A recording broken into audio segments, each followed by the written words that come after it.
ntabwo uri bucemo na gato.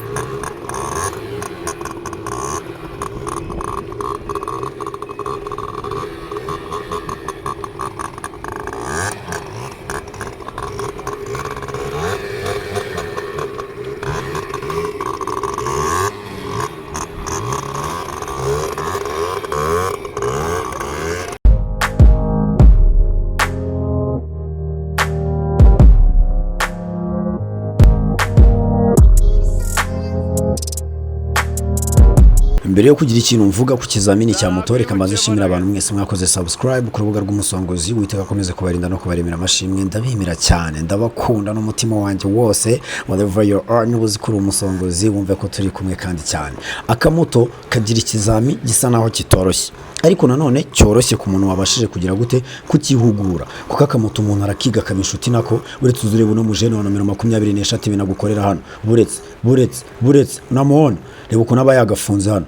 Dore uko nagafunze umujene, reka za kuvunagurira ikona hano homirwa. Urabona hana ritangiriye, atangiye yanarenze, kandi buri amakona ya moto kugira ngo yakore neza biterwa n'ukuntu winjiyemo. Iyo winjiyemo zagara ntabwo waca mu makona ya moto, bisaba ko winjiramo neza. Ariko urabona uyu mujene aritangiriye hagati, yanabanje kukagandisha, ariko ikona ararikoza. Aha ni aramugonze sha, umukubitwa n'inkuba aramugonze sha, aragiye umujene kabisa. Urabona ko yanze gukura ibirenge byiwe kuri moto. No kuvuga kugira ngo umenye gutwara akamoto rero bisaba kubuzi kubalance ibiro byawe, kubuzi gukontrola ibiro byawe. Niba uzi gukontrola ibiro byawe, kwiga moto bizakorohera cyane. Urabona ko uyu mujene ahantu yicaye n'ahantu yafashe aba yabaye nk'ikimata kabisa. Ibimata murabizi ni cya gisimba kikwiyomekaho kikanga kukurekura. Nanjye ntabwo nkizi, nkibonye sinakimenya, ariko nzi ko ikimata ari ikintu ngo gifata ntikirekure nyine kabisa. Nibisazi rero umujene kirya bari, ariko kirya barabwira abantu ati ibi ni ibiceri byanjye, akantu nakize muryamye, reka nze nanjye bakubitire mu igunira. Dore amafiyeri hano, uri kubona ukuntu abafata akariro, uri kubona ukuntu abafata. Reba moto kugira ngo uyicemo rero bisaba no kubuza kiryo nyine ko kujajanga turaturiro turatuntu twato nato. Uri kubona ko uyu mujene kabisa akiryo kaba kamurenze. Ukuvuga kugira ngo ibintu bikore neza rero bisaba kuba waratuje, ugafata igihe ukiga. Reka za gukubita akamanyeri ko kunyuramo yicariye gutya, noneho yinyuriremo buzomba umujene atabuje. Ibintu dufite ubushobozi, dore sha amakona yiwe bayagwishije, aranyuramo ariko ararivuna umujene. Ariko bana yaje abantu mushaka kumenya moto, mwaje mu karere ka Bugesera mu mujyi wa Nyamata tukabigisha kuko mwaje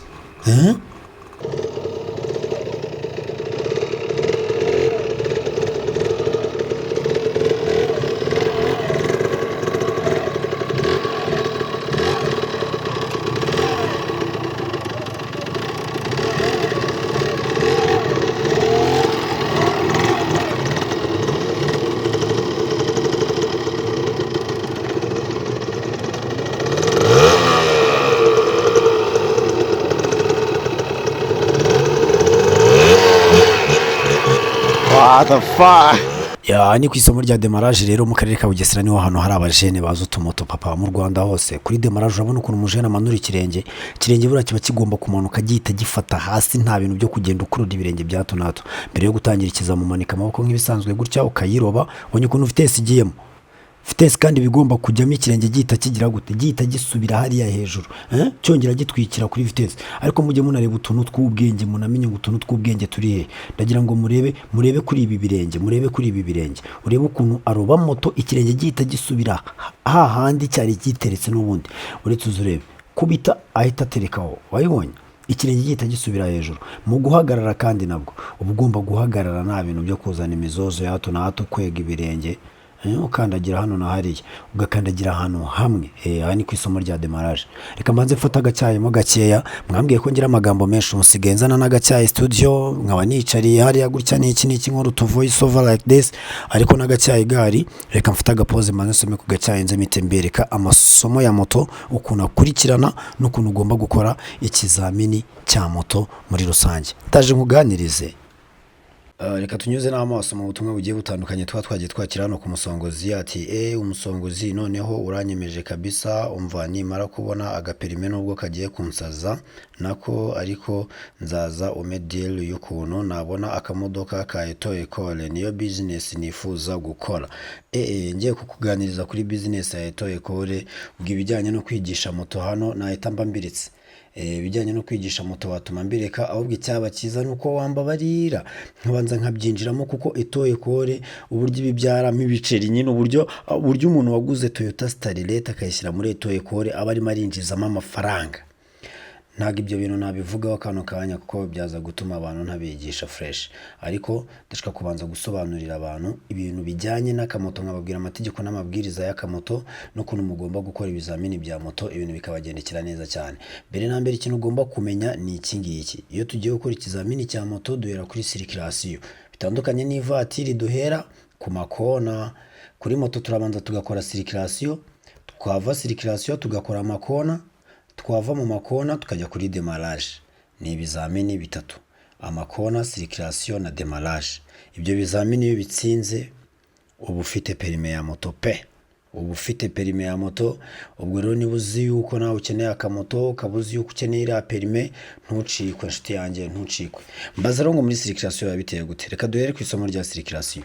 Muri circulation bagusaba kwangaja vitesse zose ndetse no kuzipangura, ariko mu kwangaja no gupangura kwabo iyo utazi kuzibara birakugora cyane, kuko hari aho ugera umupolisi akaguhagarika iyo uri mu kizamini cya circulation, ngira ngo murabizi. Aho umupolisi aguhagarikiye rero uba ugomba kugera imbere yiwe, aho ari buze kuguhagarikira haba haragenwe. Murabyiga nyine, murabyigishwa. Nibyo dushinzwe hano mu karere ka Bugesera, mujye muza tubafashe kabisa. Ni na site nziza cyane ibaye ibizami bitagoye. Dufite ikibuga cyiza cyane kabisa. No kuvanga ikintu kiba kiriho ni iki ngiki rero. Iyo afonda iyo ugeze aho agomba kuguhagarika, uhagarara uri muri vitesse ebyiri, ubwo yaguhagaritse imwe uhita uyikuraho hagasigaramo vitesse imwe. Akongera akaguhamagara, ukongera ugahaguruka ukamwegera. None yakubwiye ngo umanike amaboko, uhita ukuramo ya vitesse imwe wari wasizemo, ukamanika amaboko mu triple cyangwa se na vitesse irimo. Iyo utabibaze neza rero, hari igihe usanga hari vitesse yasigayemo, cyangwa se ugasanga wazipanguye nabi, ugasanga mu gihe cyo guhaguruka uhagurukiye nko muri kabiri cyangwa gatatu, moto igahita ikuzimanuka, butsinzwe n'ikizami. Ikona ni ukugonga amakona. Kuri demarrage iyo ugonze amakona nyine, ubwo mu kizamini cy'amakona iyo ugonze amakona, ikona riba rikunaniye. Kuri demarrage rero sasa, kuri demarrage ho ikintu bareba ni uburyo warobyemo moto, uburyo dushyiramo vitesse tugiye guhaguruka hari ahantu. Ni ukuvuga ngo kuriya musozi wa demarrage uba ugomba guterekamo vitesse, ikirenge kigahita kiguma hejuru ya rovier ya vitesse, nticyongere gusubira hasi bataraguhagarika.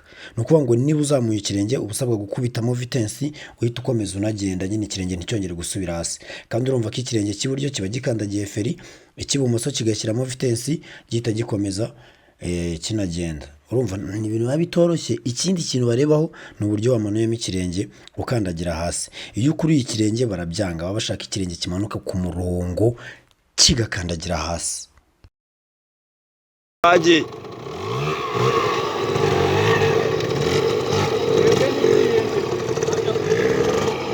Egera imbere unure.